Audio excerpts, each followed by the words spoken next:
A very good morning and welcome to Signature Morning. I am Godwin Sunday.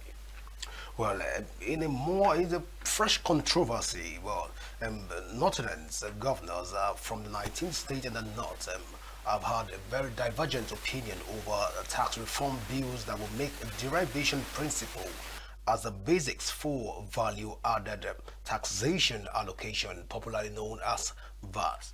The Pan Niger Forum and PANDEF, the Middle Belt Forum, MBF, as well as the former General Secretary of the Yoruba Elders Council, YCE, Dr. Kunle Olajide, expressed reservations over the rejection of the bill by governors and other stakeholders in the North, which they made public at the end of the meeting held in Kaduna. Well, the bill aimed at reforming tax across the country in Nigeria, including the Nigerian Tax Bill 2024, Tax Administration, and also the Nigerian Revenue Service Establishment Bill and Joint Revenue Board Establishment. Well, in a communique of the meeting read to journalists by the chairman of the Northern Governors Forum and the governor of Gombe State, Alhaji Muhammad Inuwa Yaya, the leaders also urged members of the National Assembly from the North to reject all bills that are not in the interest of the North. Well, part of the communique reads that Forum notes that this May, the content of the recent tax reforms bill that was forwarded to the National Assembly. The content of the bill are against the interests of the North and other subnationals, especially the proposed amendment to the distribution of value added tax to derivation-based model. End of quote. Well, joining me to have this conversation this morning is Bilal Aliud, who is a public affairs analyst. Bilal, you're welcome to Signature Morning. Good morning, Godwin. It's my pleasure.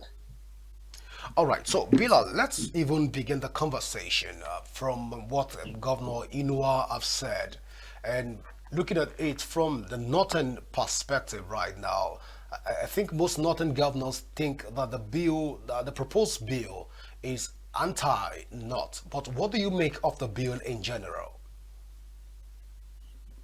Actually, uh, I feel before person that bill, a form of like study hasn't been done in order to see how it can thrive across the nation at large, and the Northern Governors Forum had to, kick against that bill because it's not favorable to Nigerians, especially the North, whereby it's um, an area which isn't industrialized. We don't have lots of industries over there.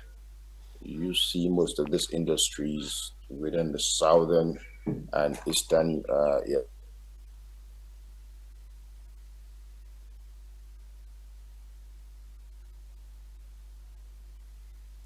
Well, Bilal, we're trying to get you. I think network is giving you a little bit of challenge, but then we're looking at the position of the Northern Governors Forum led by Inua Yahya, the governor of Gombe State, and also some of the messages being passed by the Arewa Council that Nottingham should vehemently refuse the bill on tax reforms as it is anti the North.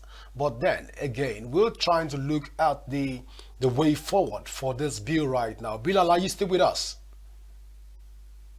With you. Can you repeat the question Yeah, again? you can go ahead, Bilal. We can hear you. No, repeat the question again. Hello, can you hear me? Yeah, loud and clear, Bilal. Yeah, yeah. I said you should repeat the question again. I said you should repeat the question again. Okay, so I'm I didn't get asking the. basically, Bilal, that the Northern Arawa Council have come out to they first of all made that statement before Governor Yaya Inua now made it public through the communique addressed to press and journalists. But then we're looking at it right now. And how best can we now harmonize these tax reforms to ensure that the Northerners don't feel left out and feel have a sense of bias in this conversation? Well, definitely, the new tax reforms bill isn't favorable to the North at all, in the sense that we don't generate a whole lot of revenue based on the fact that it's not an area that has lots of industries, at large. So there will generate, in such kind of like areas, and the federal government hasn't, given the northern region a level playing ground to invite, investors over there to establish industries and also inject money, inject funds into the economy in order to, increase employment, and see how they can drive the economy of the nation. And there are also no infrastructures that would attract investments within that region, and it's going to the tax bill reform wouldn't be fair, to be imposed on the northern region, because there's less to generate at large. So before implementing such kind of like reforms, I think there needs to be some you know infrastructures and on ground, and also incentives to see how they can attract investors within those regions. So what you mostly see in the north is like agriculture. I know, but we don't have like industries, and like for example, most of this starts being like in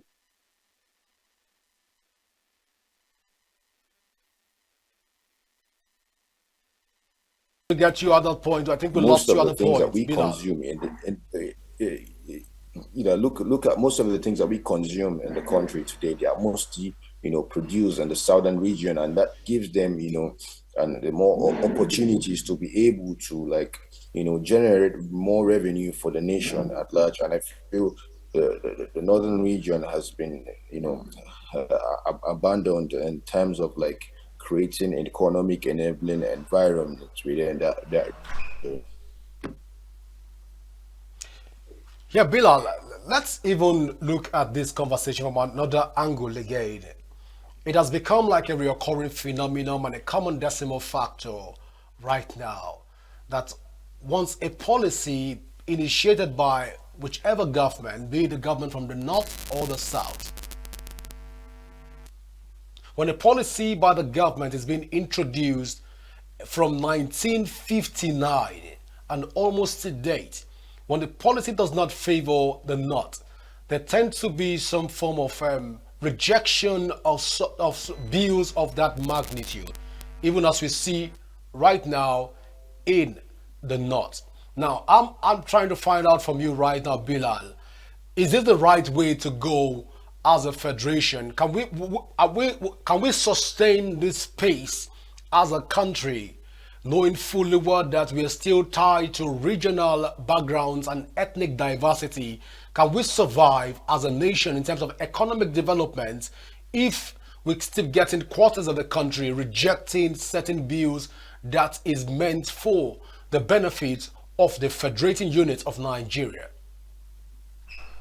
Looking at the country today, there's a high level of like poverty and unemployment, and you now want to impose tax on the masses. Where do you expect them to like get that money to like pay taxes? It's not feasible at all. The tax, I feel like the tax reform bill never had any form of feasibility studies, because look at the north, for example. Like there's a whole lot of like poverty and underdevelopment over there, and which is as a result of unemployment and necessary infrastructures in order to make that area attract the economic investors. The environment doesn't have an economic enabling environment. You get, so in that case, why impose taxes on people that's find it difficult to even um, fix their families on the plates. It's so crazy because at this point in time, I feel the government needs to review their policies and do some form of feasibility studies to see what works for the nation at large, because definitely the northern governors will have to frown at that, you know, um, tax reform But bills, Bilal, because it's not favorable to Bilal, that region at if all. it has to do with national development, this is not just a policy, a tax reform policy that should favor a section of the country. It's supposed to be a tax policy and a reform that will better the lot of Nigerians. And the northern governors are already turning it down and rejecting it, just like what it's like become like a recurring thing, Bilal. So I'm trying to find out from you right now, with the state of things and the rejection of bills that will further and promote Nigerian economic policies. Can we survive as a nation right now with such diversity in our ethnic nationalities? Definitely, the problem of this is from the governments, because there is no economic enabling environment. You get lots of, the multinationals are like winding up and going to neighboring countries like Ghana to inject funds into the economy. When you look at the cases of GSKs, I know what improves an economy is investment, having, multinationals coming to pump money into your economy, and this generates, a, you know, high level of jobs for people, and it cuts down the rate of unemployment. So when you look at the winding up of GSKs and other, multinationals, these are companies that apply thousands that employ thousands of Nigerians. So right now, the unemployment rate keeps increasing. How do you expect them to pay taxes when minimum wages are not even fully implemented in most states, and also in the private sector are now? So the government has failed to create an enabling economic environment for businesses to thrive. Even local businesses are surviving, finding it difficult to survive in the market today based on harsh economic policies implemented by uh, present administration. This is very, very simple to fix this lapses. First of all, what you have to do is to look at power, the power sector, for example. Try as much as possible to, for the country to have like, a stable power supply. Looking at some the dams like the Mambila dams, which hasn't been completed, and all these are areas that would contribute to the level of power generations in the country today. And look at oil, for example. The refineries are not working right now. We're trying to depend on the Dangote refineries. Once you fix the refineries, you know there we will be spending less money in refining our products, because we wouldn't be exporting our petroleum resources to like you know foreign countries, which cost us much. So you have to like fix the refineries. Once there's a stable price in you know and oil commodities, and you have a stable power supply, why wouldn't foreign investors troop into your country? These are the two reasons why they're winding up and moving for looking for greener pastures in countries like Ghana and all, just because they have stable power supply. Once there's stable power supply, you tend to like attract more foreign investment into your nation. So right now, these countries are winding up. Even the local industries too are finding it difficult to survive. So how do you expect common citizens to be able to pay taxes imposed by the governments when they're finding it difficult to fix their families on a hot plate? All right, Bilal. Just lastly on this conversation, there is this narrative right now in the North that most of President Bola Ahmed Tinubu's policy are anti-North, from their electricity policy through to some of the tax reforms right now, they are against the North, and that has been like a narrative here in the North. But I want you to throw your weight on this conversation. To a large extent, do you think that the policies of the government is trying to frustrate the efforts of the northern leaders and also try to trying to some in a large extent disrupt the leadership structures of the North? Well, looking at the administration of today, you tend to find out that this government comprises of people who are not, technocrats. You get in the government. Looking at the power sector, for example, the minister of the power isn't a professional. It's not a power, energy experts. You get. You need people that have been in the field that understand, that know the length and breadth of this nation, you know, because they just tend to like impose policy without doing any form of visibility, studies to see, how beneficial it is going to be to the nation at large. You get in that case, someone who know understands the architecture of this geographical architecture of this country, you will be able to see how you can like analyze a policy to see how it will be beneficial to citizens at large. Looking at the north, well, these are people that don't even travel, that know nothing about the country at large, because you feel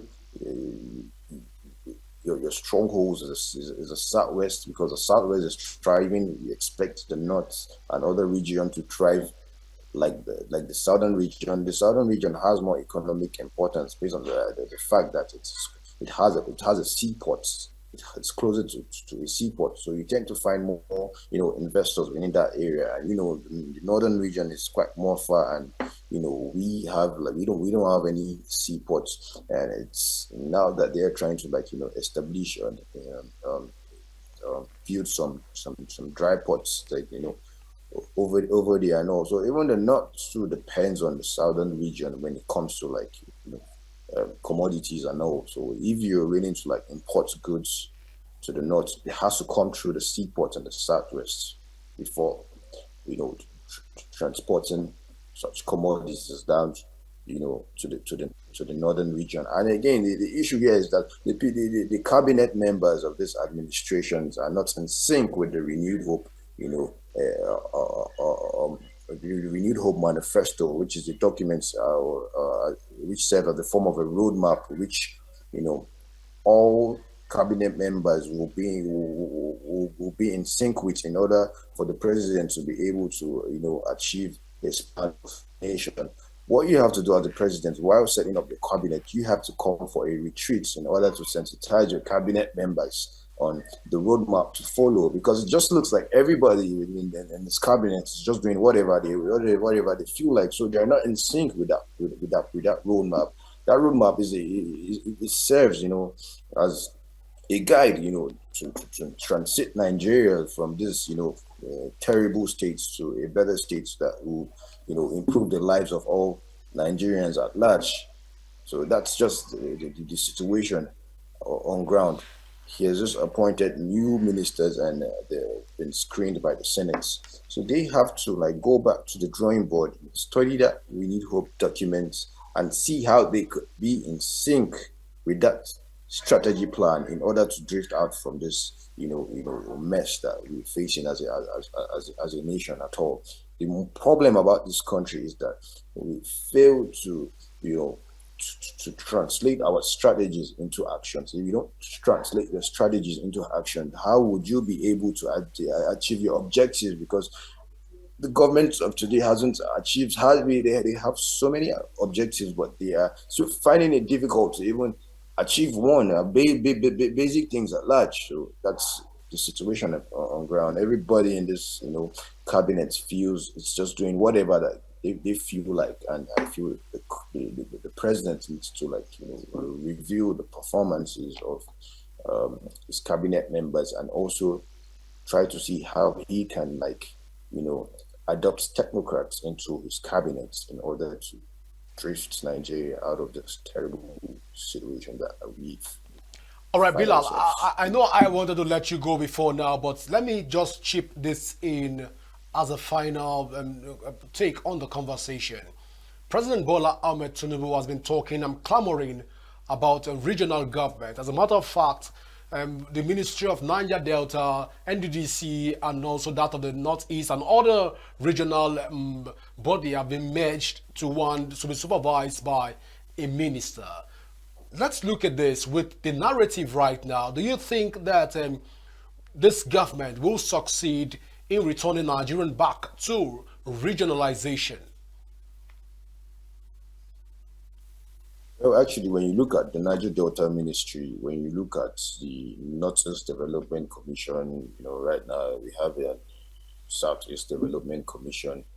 All this started from, the Niger Delta crisis. When you look at the NDDC, for example, what impact has it made there? What are the evaluations of their programs and policies? How has it reflected on, the lives, of the people within the Niger Delta, region? But you still go to the Niger Delta region, you still tend to find a whole lot of like, unemployment, poverty, looming across families and all. So the people haven't felt the impact of governance in this, region. And looking at the Northeast too, the Northeast Development Commission, which has already kicked off, there's a whole lot of, restructuring, and renovations that has to, carried out within the Northeast region due to the, after effects of the Boko Haram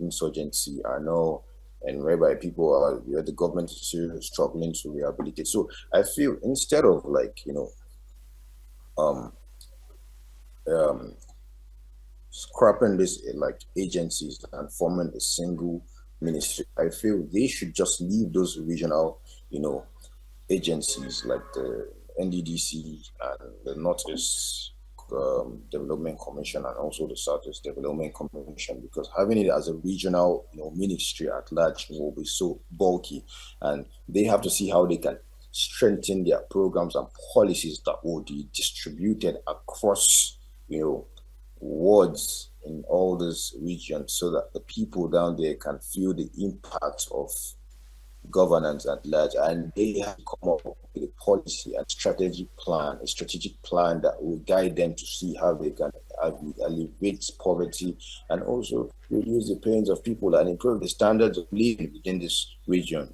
The problem today is that they don't have a policy framework that should guide their decisions, to take in order to, improve development within this region, because the essence of all these bodies being established is to improve development within, such, within all these regions. But regional, governance too, it's really, important to the development of of this nation at large. Well, Bilal, thank you so much for having this conversation with us this morning. It's my pleasure, man. My pleasure. All right, so we'll go for a short break, and when we come back, we'll be talking about parental negligence in Nigeria and the way forward. Please go nowhere. A signature morning continues in a moment.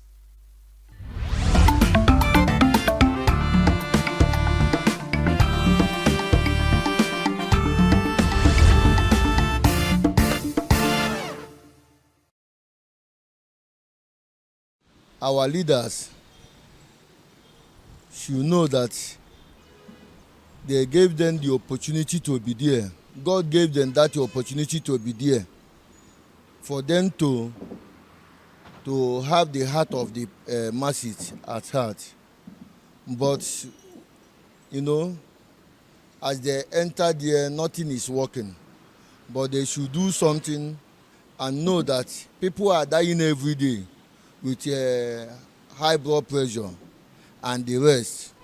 A cup of a mudu of garri now is how much? A mudu of rice, how much? We that is in Abuja here, we know how it is to us. Now talk of those in the mood areas, all these villages and the rest. So they should do something and put the country in order. As long as I'm concerned, there is not anything like independence in Nigeria, to be honest. Because I don't see anybody celebrating. Even in my WhatsApp status, I see people posting, but this year, no. Seriously. Because we don't have government in Nigeria. And I don't feel like we are independent. And I feel like we should just go back to colonial era. Let the whites rule us. It's better than the people ruling us now.